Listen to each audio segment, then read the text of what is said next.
En tant que directeur du jardin botanique, mon père passait beaucoup de temps à faire de l'administration, mais également de la politique. Le jardin botanique avait été construit avec des fonds de la province de Québec, mais ça a été donné à la ville de Montréal par la suite, parce que la province ne voulait plus le gérer. Donc c'était un élément de l'administration municipale. Et mon père devait donc composer avec tous ces niveaux-là. Et puis, il était très habile à le faire. Comme par exemple, je me souviens d'une anecdote qu'il m'a racontée. Il y avait sûrement toujours un amphithéâtre au Jardin botanique. Et à un moment donné, ils ont ajouté des rideaux sur la scène. Et le rideau était rouge.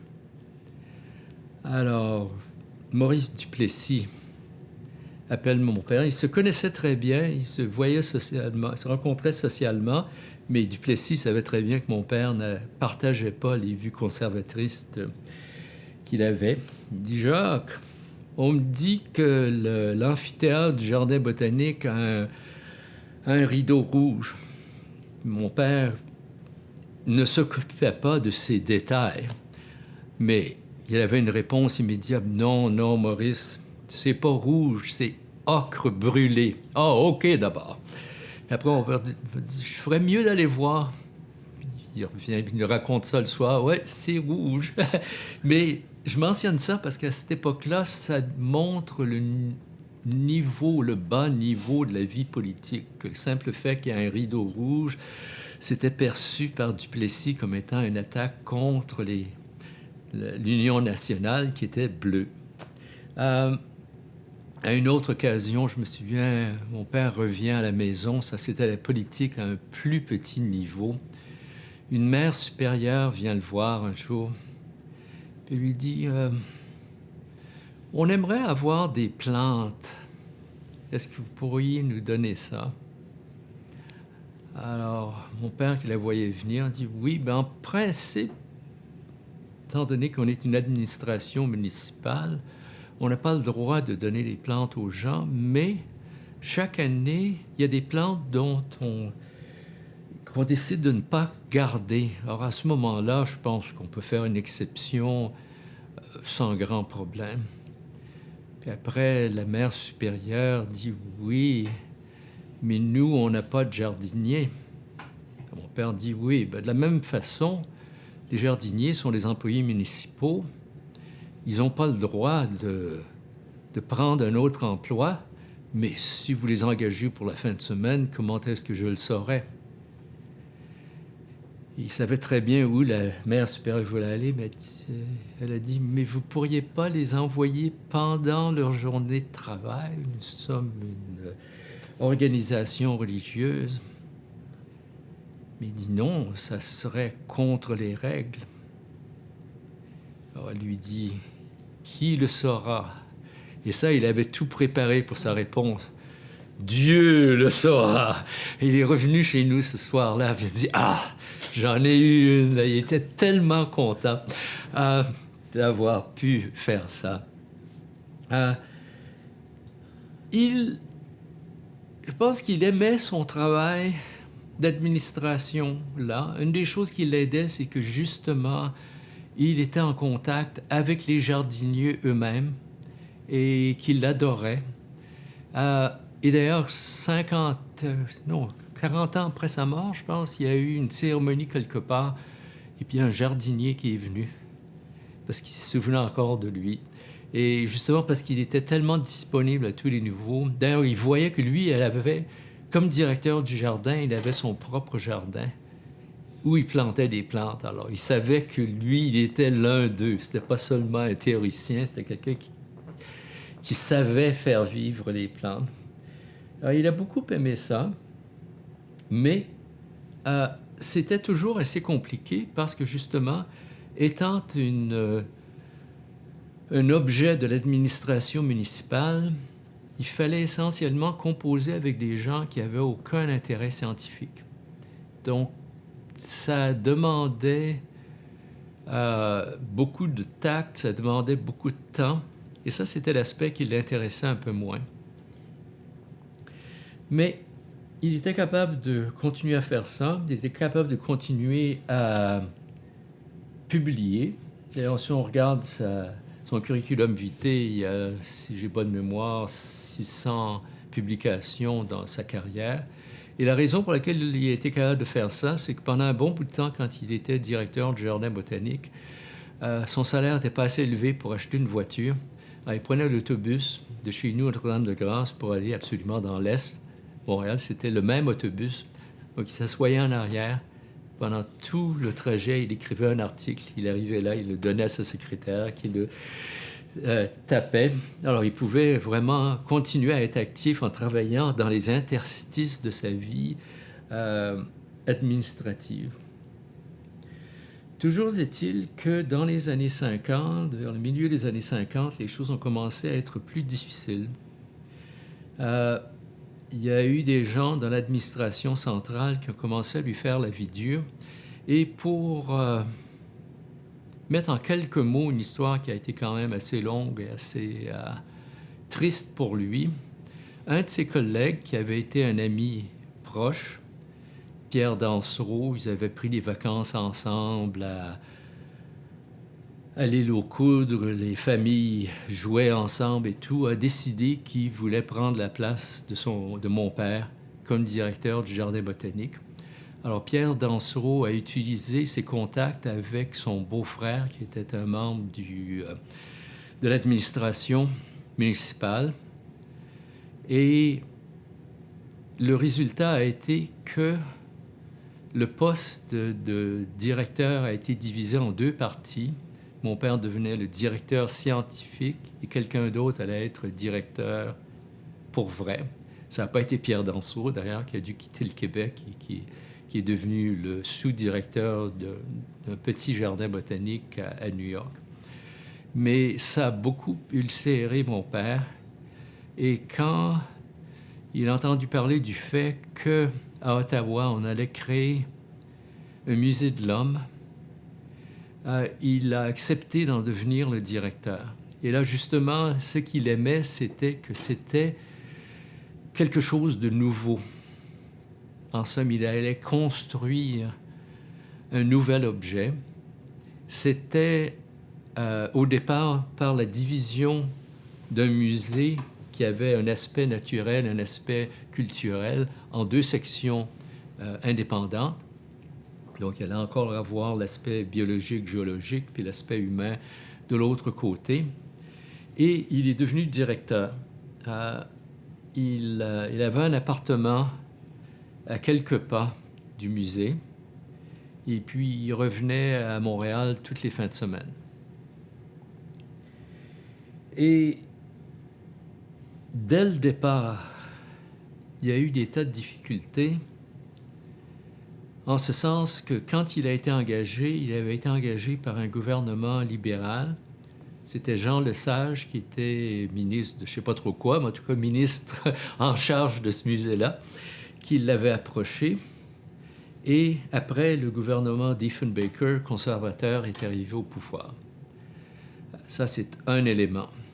L'autre élément, c'est qu'il existait à cette époque-là une règle tacite selon laquelle les gens qui travaillaient dans le service civil du gouvernement du Canada, à partir d'un certain niveau, devaient être membres de la franc-maçonnerie. C'était un élément important. Et Marius Barbeau a essayé de convaincre mon père d'en faire partie. Marius Barbeau lui-même faisait partie de la franc-maçonnerie. Et son beau-fils, dont j'oublie le nom, un sociologue qui a été par la suite à l'Université de Montréal, en faisait également partie. Mon père a refusé tout simplement parce qu'il avait une horreur de toutes les sociétés secrètes. Alors, dans ce cas-là, ils ont dit, bon, si tu n'es pas prêt à devenir membre de la franc-maçonnerie, peut-être tu devrais devenir membre de la société secrète de, je pense que c'est Jacques Cartier que ça s'appelait, qui était le pendant catholique. Parce qu'il pensait que c'était pour des raisons religieuses que mon père refusait ça. Il a dit non, c'est une société secrète aussi, pas d'affaire. Dès le départ, c'était un mauvais départ. Il n'avait pas les contacts nécessaires. Et il a passé ces 3 ans-là à être en contact avec son supérieur immédiat, Ernest Côté, qui était un franco-ontarien, qui d'ailleurs exigeait que leur communication soit en anglais. Ernest Côté parlait le français très bien, il avait été éduqué en français et tout, mais c'était en anglais que ça se faisait, et c'était extrêmement tatillon. Pour acheter une chaise, il fallait passer à travers des tas de trucs, et ainsi de suite. Alors, ça a été un gros problème. Une autre chose qui n'a pas aidé, c'est que Marius Barbeau, qui avait été au départ une des personnes qui avait joué un rôle important pour que mon père vienne à Ottawa, est devenu l'ennemi de mon père pour une raison très personnelle. C'est quand mon père est arrivé, on l'a informé du fait que Marius Barbeau avait demandé à sa secrétaire de rester après les heures de travail. Et puis, il avait essayé de l'attaquer. Et mon père a entendu ça, a établi dès le départ une règle disant il est impossible que le personnel de soutien reste au bureau après les heures. Donc, Marius Barbeau a découvert, il est un homme intelligent, a compris que mon père avait découvert ce que c'était, puis il a été absolument furieux. Et ça, d'ailleurs, j'ose ouvrir une parenthèse aussi. Une des choses que j'avais appris jeune, en 1956, quand il a quitté le jardin botanique, j'avais 9 ans, mais je savais déjà que dans une organisation, les personnes les plus importantes, c'est le personnel de soutien. Et pour lui, c'était un aspect qui était un aspect fondamental, mais un aspect aussi d'égalité sociale. Il a été très actif dans la trentaine, dans les mouvements pour de libération, d'éducation des femmes, des ouvrières et ainsi de suite. Et c'était très important pour lui. Et l'aspect de l'inégalité entre les sexes était très important pour lui. Alors ça, c'est un des premiers actes qu'il a fait, qui était assez évident, étant donné sa personnalité, mais là, il s'est créé un ennemi. Une autre tâche qu'on lui a donnée, c'est que lors de la formation du Musée de l'Homme, il y avait eu une décision qui avait été prise de mettre à la porte un archéologue, Thomas Lee, selon l'idée que Thomas Lee ne faisait pas les choses qui devaient être faites, mais ils ont décidé d'attendre que le nouveau directeur arrive et lui ont donné la tâche de mettre Thomas Lee à la porte. Alors, la réaction de mon père, ça a été, si je vais le mettre à la porte, il faut que je découvre quelle est la situation. Il a discuté avec Thomas Lee, et ainsi de suite. Il a décidé, non, c'est une personne absolument sans reproche. C'est pas quelqu'un qui a un caractère extrêmement facile, mais c'est un homme d'une probité exceptionnelle, une qualité intellectuelle importante. Donc, non, on le garde. Et à ce moment-là, ils n'étaient pas capables de le mettre à la porte. Si son supérieur immédiat le soutenait, il était inviolable, quoi. Et là, les choses sont devenues plus compliquées. Et ça, c'est une chose, dans un certain sens, que j'ai découvert plus tard en lisant un livre que je vais vous lire le titre, qui a été publié en 1995 par un historien de l'Ontario, Jean Laporte, La vieille dame, l'archéologue et le chanoine. la saga de Dollard des Ormeaux. Thomas Lee était un archéologue qui s'intéressait à tout. Ça, c'est pas rare dans les archéologues. C'est très rare qu'ils se spécialisent dans un domaine. Il a travaillé dans le nord du Québec. Il a fait des recherches sur les Vikings. Justement, il avait été ridiculisé très vertement pour suggérer que les Vikings étaient venus à Terre-Neuve et peut-être au Québec. Il a fait des fouilles qui n'ont pas été particulièrement acceptées, mais qui étaient vraies. Mais une autre recherche qu'il a faite, c'était de découvrir où était le Lonceau de Dollard. Et il a fait des fouilles archéologiques. Et ça, je peux ajouter un élément personnel. Je me souviens d'y être allé avec mon père et Tom Lee, voir le site. Il y avait un élément qui permettait d'identifier où le site était, c'est que le grand coureur des bois, Pierre Esprit Radisson, dont d'ailleurs le beau-frère Médard des Groseilliers est un de mes ancêtres, était passé quelques jours après la bataille de Lonceau, et il décrit pour le lecteur éventuel où c'est. Il dit, c'est quand on est sur la rivière Outaouais, on arrive à tel endroit, puis là, il y a un courant qui nous amène irrésistiblement à un endroit en particulier, puis c'est là.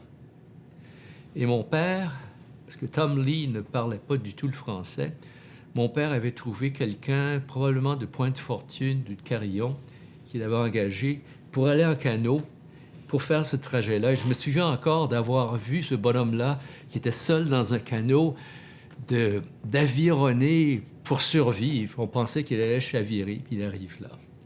Mais le point important était que le site du Lonceau de Dollard se trouve du côté ontarien de l'Outaouais. Et à partir de là, il y avait un problème politique.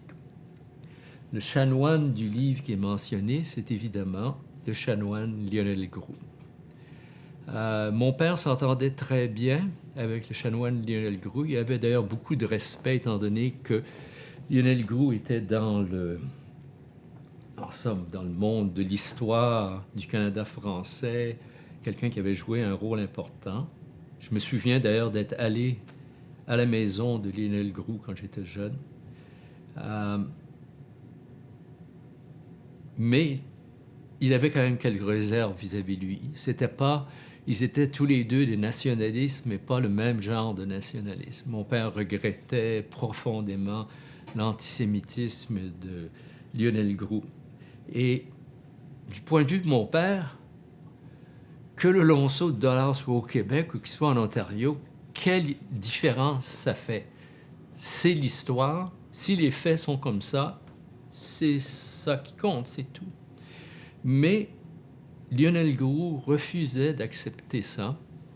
Et d'ailleurs, par la suite, il a créé de toutes pièces une fausseté qui était que le Lonceau de Dollard se trouve du côté québécois. Et c'est là maintenant qu'il y a un site à Carillon qui est un monument national. Mais ça a été inventé de toutes pièces par Lionel Groulx. Mais le problème qui se posait à ce moment-là était que le gouvernement de Diefenbaker avait une peur féroce du nationalisme québécois. Et je dois dire que de ce côté-là, je dois avouer qu'ils avaient montré une certaine astuce politique de comprendre que même en 1956, il y avait un mouvement vers l'indépendance alors que ça n'existait pas vraiment. Il n'y avait pas d'aérienne, il n'y avait rien, mais ils voulaient empêcher son développement. Donc, de ce côté-là, ils voulaient essayer d'apaiser ces nationalismes d'extrême droite, comme le chanoine Lionel Groulx, et ils voulaient éliminer ce problème-là. De toute façon, ils ont en un certain sens réussi, parce que c'était l'époque où il y avait le grand projet de la canalisation du Saint-Laurent pour permettre aux bateaux d'aller jusqu'au Grand Lac pendant presque toute l'année. Et ça impliquait la construction d'un barrage à Carillon, qui est à la fois un barrage pour contrôler le débit d'eau et un barrage hydroélectrique. Et ce barrage à Carillon aura englouti le Lonceau de dollars. Et ça, ils savaient que ça allait disparaître. Donc, de ce côté-là, ils savaient qu'on pouvait éliminer une partie de la réalité, mais ce qu'ils n'ont pas réussi à faire, ils n'ont pas réussi à empêcher Thomas Lee d'écrire sur le sujet et de le publier. Donc, on sait ce qu'il y avait là. Il a produit des descriptions méticuleuses. D'ailleurs, je me souviens encore du site. C'est 300 ans plus tard, on pouvait encore voir les trous dans le sol où il y avait eu des caches, on voyait où les poteaux avaient été, et ainsi de suite. Alors ça a créé un problème énorme.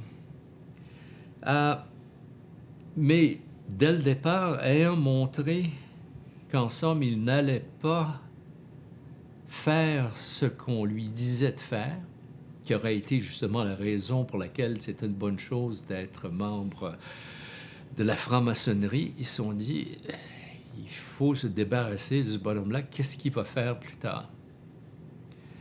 La première étape aurait été d'essayer de le mettre à la porte.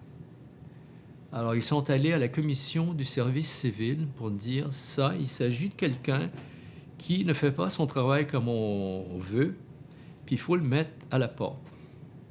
La commission du service civil était un organisme essentiellement indépendant dont la loyauté était orientée vers les administrateurs non politiques, en somme ceux qui étaient là de façon permanente. Et leur réponse, quand ils ont fait c'était une sorte de situation judiciaire, presque. Ils ont dit, non seulement on ne recommande pas qu'il soit mis à la porte, mais il est un fonctionnaire exemplaire.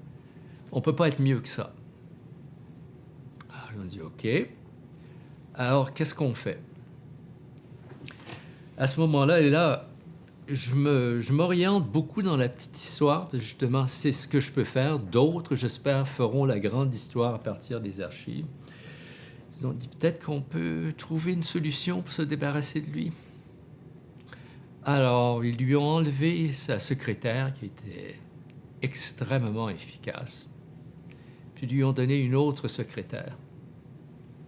Il n'était pas content de ça. Il revient à Montréal, ils m'ont enlevé une secrétaire, ils m'en ont donné une qui est vraiment comme ci, comme ça. Puis très rapidement, il a compris la raison. C'est que la secrétaire essayait de le séduire.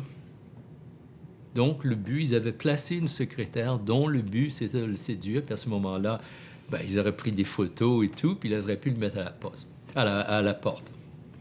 Il a compris ça très bien. Il est revenu chez nous, puis il a dit à ma mère, on est en train d'essayer de me séduire. Et puis, elle savait très bien qu'il n'y avait aucun danger de ça. Ça a duré quelques semaines, ça n'a mené à rien. Alors, j'imagine que la secrétaire en question, qui avait la loyauté à sa propre organisation, quelle qu'elle soit, a dit non, j'arrive à rien. Alors, ils l'ont enlevé, puis ils l'ont remplacé par gentil jeune homme. On peut tout essayer, hein? S'il résiste une femme, on ne sait jamais. Alors ça n'a pas marché non plus.